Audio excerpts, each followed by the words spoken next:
नमस्कार। इस वीडियो में आपका स्वागत है। राजनीतिक आधुनिकीकरण और राजनीतिक विकास की अवधारणाओं का हम अध्ययन कर रहे हैं और इस वीडियो में आज हम देखेंगे कि एक जैसी प्रतीत होने वाली इन अवधारणाओं में आखिर अंतर क्या है। राजनीतिक आधुनिकीकरण पढ़ते समय हमने उसका विस्तार से अध्ययन किया था और हमने यह देखा कि आधुनिकीकरण जो है वो एक व्यापक प्रक्रिया है और कोई समाज जब परंपराओं से बाहर निकल करके और अपनी परंपरागत राजनीतिक व्यवस्था को छोड़ करके जब वो आधुनिक संस्थाओं की तरफ प्रवेश करता है तो उसके परिणाम स्वरूप जीवन के हर क्षेत्र में परिवर्तन आता है। समाज अपनी परंपरा को छोड़ता है, परंपरागत अर्थव्यवस्था का त्याग हो जाता है, परंपरागत राजनीतिक संरचनाओं का त्याग हो जाता है। परंपराओं से किसी देश में राजतंत्र है तो आधुनिकता लाने के लिए लोकतंत्र को अपनाया जाता है।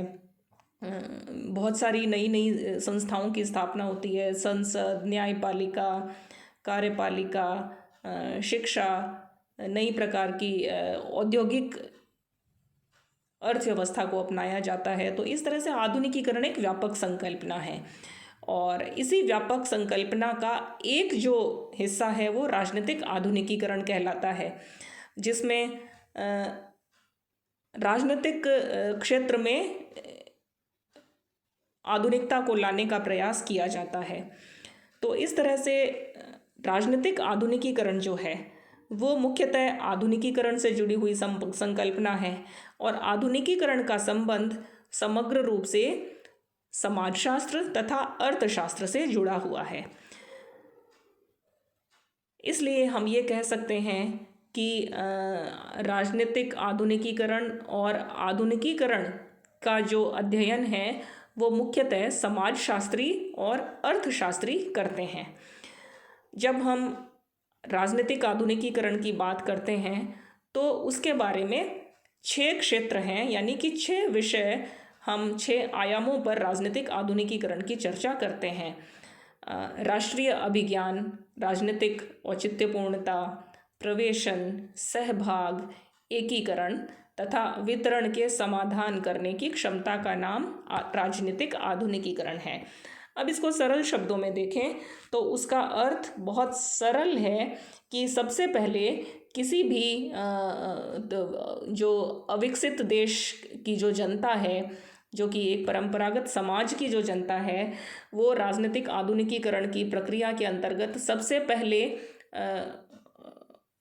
उसको इस बात का आभास होता है कि वह केवल धर्म या जाति या अपने कबीले से जुड़ा हुआ व्यक्ति नहीं है, वरन वह एक आधुनिक राष्ट्रीय राज्य से जुड़ा हुआ व्यक्ति है। यानी कि राज्य की जो अवधारणा है उसको वो समझने का प्रयास करता है। और भारत के उदाहरण से हम यदि जानना चाहें तो हम ये कह सकते हैं कि यदि भारत का यदि आधुनिकीकरण की प्रक्रिया जब शुरू हुई होगी तो व्यक्तियों ने धर्म के बारे में, अपनी जाति के बारे में सोचने की बजाय इस बात के लिए ज़्यादा सोचना शुरू कर दिया कि भारत का हित किस में है या हम अपने भारत के लिए क्या कर सकते हैं, भारत को पराधीनता से मुक्त कैसे कर सकते हैं। क्योंकि भारत में आधुनिकीकरण की प्रक्रिया जो है वो 18वीं शताब्दी के अंत में शुरू हो चुकी थी। तो गुलाम भारत था। तो यह राष्ट्रीय अभिज्ञान कि भारत को स्वतंत्र करने के लिए हमें अपने जान की कुर्बानी दे देनी है, अपने जीवन को उसके लिए, यह राष्ट्रीय अभिज्ञान यानी कि अपने छोटे छोटे जो अपनी निष्ठा है उन निष्ठाओं का स्थान एक राष्ट्र के प्रति निष्ठा ले लेती है। और उसी क्रम में दूसरी चीज़ आती है कि राजनीतिक औचित्यपूर्णता, अर्थात उस क्रम में जब देश के प्रति प्रेम उत्पन्न होता है तो फिर यह भी उत्पन्न होता है कि हमारे जो राजनेता हैं वो हमारे लिए जो सोचते हैं वो बिल्कुल ठीक है, या हमारा जो संविधान है, हमारी जो राजनीति है वो हमारे भले के लिए काम कर रही है। यानी कि हम राजनीतिक संस्थाओं के द्वारा जो काम किए जाते हैं उनको हम सही ठहराते हैं और जनता अपनी सरकार का, अपने राजनीतिक तंत्र का समर्थन करने लगती है, उनको सपोर्ट करने लगती है। तीसरा जो आधुनिकीकरण की प्रक्रिया होती है उसमें यह होता है कि समर्थन के साथ साथ वो राजनीतिक व्यवस्था में प्रवेश भी करने लगती है, अर्थात उसकी सहभागिता।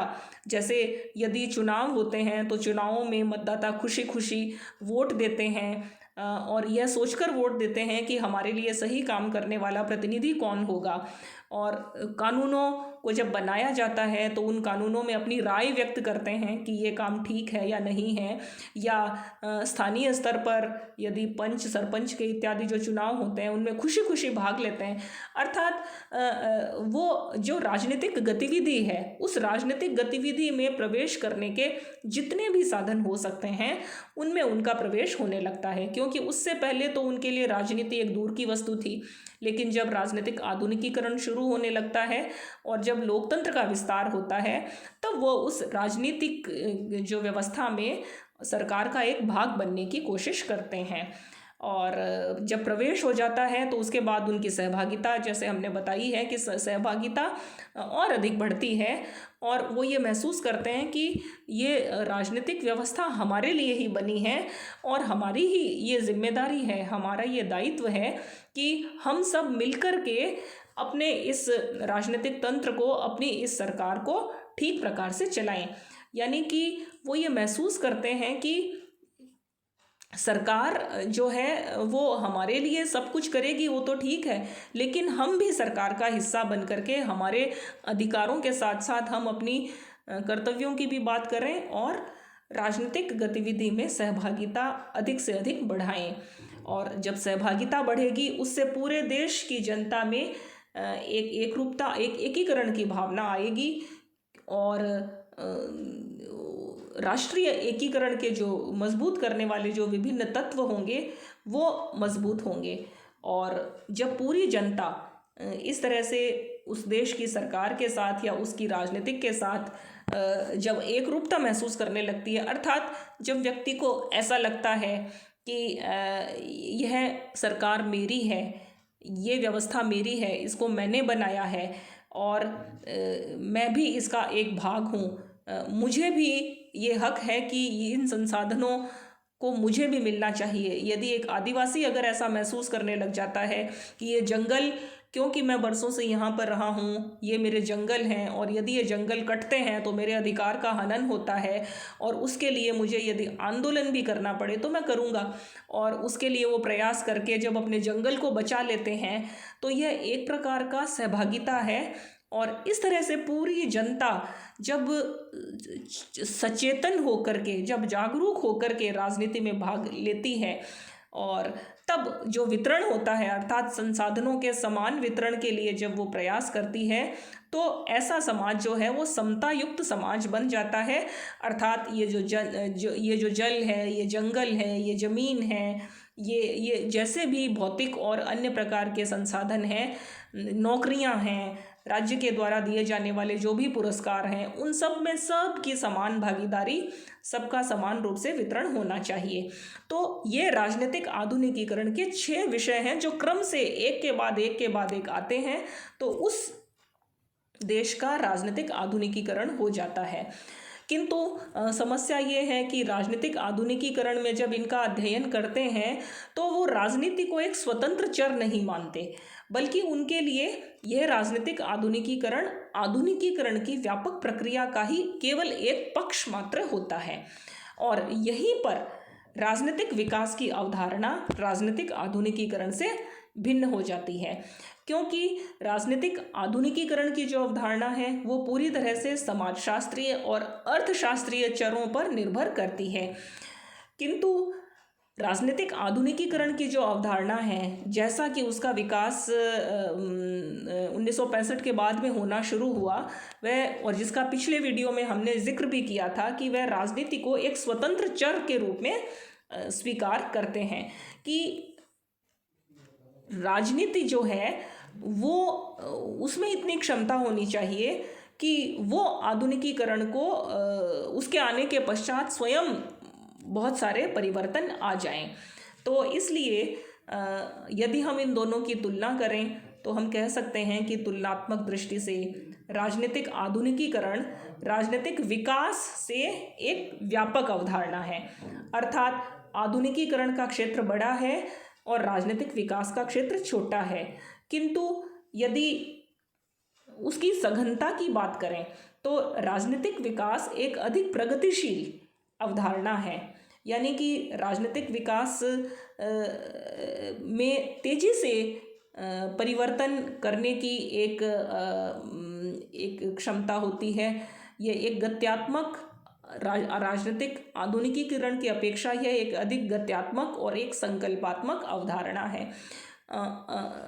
अर्थात जब राजनीतिक नेतागण जो हैं, जो राजनीतिक अभिजन हैं, या जो सरकार में जो राजनेता होते हैं, वे यदि संकल्प पूर्वक राजनीतिक विकास के लिए कानून बनाएं, नए प्रकार की संस्थाओं की रचना की जाए, तो आधुनिकीकरण राजनीतिक विकास को तेज किया जा सकता है और जैसा चाहें हम राजनीतिक विकास को तेजी से प्राप्त कर सकते हैं। पिछले वीडियो में हमने कमाल पाशा के उदाहरण से देखा था कि ये उनकी संकल्प का ही परिणाम था कि उन्होंने टर्की को बहुत तेजी से जो है वो एक आधुनिक राष्ट्रों की श्रेणी में ला करके खड़ा कर दिया। सर्वप्रथम यहाँ पर हंटिंगटन को हमें ज़रूर पढ़ना चाहिए।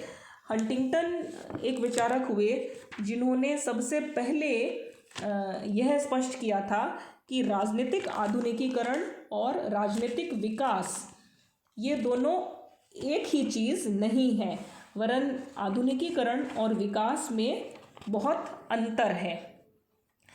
हंटिंगटन के अनुसार राजनीतिक विकास में संरचनात्मक विभिन्नीकरण, सत्ता का विवेकीकरण तथा राजनीतिक सहभाग का विस्तार होता है। अब इसको समझने का प्रयास करते हैं। हंटिंगटन क्या कहते हैं? तो हंटिंगटन का कहना है कि जब राजनीतिक विकास हो जाता है तो अब हम यदि लुसियन पाई को याद करें, जो कि समानता, क्षमता और संरचनात्मक विभिन्नीकरण की बात करता है। हंटिंगटन अपनी परिभाषा में संरचनात्मक विभिन्नीकरण को सबसे पहले स्थान देते हैं। तो सबसे पहले संरचनाएं, अलग अलग संरचनाओं का निर्माण हो जाता है, और जब अलग अलग संरचनाओं का निर्माण हो जाता है तब सत्ता का विवेकीकरण होता है। सत्ता के विवेकीकरण का अर्थ इतना ही है कि सत्ता में यानी कि कानून का शासन स्थापित हो जाता है और व्यक्ति का शासन नहीं रह करके, और जनता यह मानती है कि हम कानून की आज्ञा का पालन कर रहे हैं। उनको ऐसा नहीं लगता कि हम किसी व्यक्ति विशेष की आज्ञा का पालन कर रहे हैं, क्योंकि परंपरागत समाज में अक्सर ऐसा होता है। फॉर एग्जाम्पल, यदि भारत स्वतंत्र हुआ और उन्हें लगता था कि पंडित नेहरू ने जो कह दिया हम इसलिए ठीक मानते हैं क्योंकि ये पंडित नेहरू ने ऐसा कहा है, बल्कि इसलिए ठीक नहीं मानते कि यह वास्तव में ठीक है। तो यदि कोई व्यक्ति के प्रति यदि निष्ठा है तो वह निष्ठा पारंपरिक निष्ठा मानी जाएगी, लेकिन यदि कानून के प्रति निष्ठा है तो वह सत्ता के विवेकीकरण का उदाहरण है। और तीसरे स्थान पर वो राजनीतिक सहभाग का विस्तार मानते हैं, यानी कि राजनीति में जनता यदि अधिकाधिक सहभागिता रखती है तो इन तीनों के आने से राजनीतिक विकास होता है। और हंटिंगटन ये कहता है कि राजनीतिक विकास से ही बाद में आधुनिकीकरण की प्रक्रिया तेज हो जाती है। यानी कि सबसे पहले आप राजनीतिक संस्थाओं को तो मजबूत बनाइए। जब सरकार अपने आप को सशक्त नहीं कर लेगी तब तक समाज आधुनिक कैसे बनेगा। इसलिए हंटिंगटन का ये कहना था कि यदि हमें समाज को आधुनिक बनाना है तो उससे पहले राजनीति को आधुनिक बन जाना चाहिए। राजनीति स्वयं अपना विकास कर लेगी, फिर वो जैसा चाहे वैसे समाज को उसी दिशा में विकसित कर सकती है। तो इस प्रकार से हंटिंगटन राजनीतिक विकास को आधुनिकीकरण से पहले स्थान देता है। इसी तरह से एक विचारक हुए हैं जागुआर राइब। जागुआर आइब ने राजनीतिक विकास को भी राजनीतिक आधुनिकीकरण से अधिक व्यापक माना है और उनका ये कहना है कि राजनीतिक विकास राजनीतिक आधुनिकीकरण एवं राजनीतिक संस्थाकरण का योग है। अर्थात राजनीतिक आधुनिकीकरण के साथ जब राजनीतिक संस्थाओं का भी निर्माण हो जाता है तब उस प्रक्रिया के पश्चात ही राजनीतिक विकास होता है। अर्थात आधुनिकीकरण होने लगता है किंतु साथ ही राजनीतिक संस्थाओं का भी निर्माण, लोकतांत्रिक संस्थाओं का भी निर्माण हो जाता है। सरकार के तीनों अंग बनते हैं, राजनीतिक दलों की का निर्माण होने लगता है, निर्वाचन आयोग अलग बन जाता है, विभिन्न प्रकार की अलग अलग संस्थाएं बनती हैं, सेना का संस्थाकरण हो जाता है, पुलिस का अलग संस्थाकरण हो जाता है और सारी संस्थाएं कानून के द्वारा, कानून के अनुसार स्थापित हो जाती हैं।